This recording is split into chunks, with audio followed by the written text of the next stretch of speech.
Hi అందరికీ happy weekend. ఈ weekend అయితే నేను మీకు ఒక స్వీట్ రెసిపీ చూపిస్తున్నాను. ఇది మీరు రంజాన్‌లో చాలా ఎంజాయ్ చేసే ఉంటారు అనుకుంటున్నాను. సో, ఒకసారి హోమ్ స్టైల్‌లో ఎలా చేస్తామని నేను మీకు చూపిస్తున్నా ఇక్కడ. సో, ఫస్ట్ అయితే కద్దుని గ్రేట్ చేసుకున్నాను. గ్రేట్ చేసుకుంటూ హ్యాండ్ కూడా కట్ చేసుకున్నాను. So, be careful.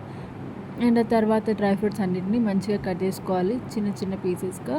సో, అవి కూడా పక్కన పెట్టేసుకొని ఈలోపు పాలనేవి స్టవ్ పైన పెట్టాలన్నమాట. పాలు మంచిగా బాగా బాయిల్ అవ్వాలి. కొంచెం థిక్‌గా అయ్యేలాగా పెట్టుకుంటే ఇంకా బెటర్ టేస్ట్ బావుంటుంది.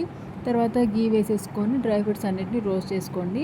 ఇక్కడ నేను కాజు, బాదాం అండ్ పంప్కిన్ సీడ్స్ తీసుకున్నాను.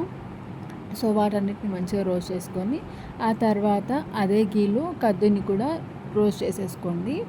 సో, ఇది కొంచెం జాగ్రత్తగా కొంచెం మాడిపోకుండా జాగ్రత్తగా రోస్ట్ చేసుకోండి. ఆ తర్వాత అందులోనే మిల్క్, షుగర్ అండ్ సగ్గుబియ్యం, సాబ్దానా అంటారు కదా! సో, వీటన్నిటిని కూడా వేసేసుకొని బాయిల్ చేసుకోండి. అంతే. అది కొంచెం మంచిగా బాయిల్ అయ్యాక మనకు ఫ్రేగ్రెన్స్ అనేది వస్తుంది. అప్పుడు కొంచెం ఇలాచీ పౌడర్ వేసేసుకొని ఆ తర్వాత డ్రై ఫ్రూట్స్‌తో గార్నిష్ చేసేసుకుంటే అయిపోతుంది. అంతే అనమాట. సో, ఇది మేము చేసిన రెసిపీ. మా మమ్మీ వాళ్ళు ఇంకా పర్ఫెక్ట్‌గా రావాలి అని అంటున్నారు. బట్ నాకైతే టేస్ట్ చాలా నచ్చింది.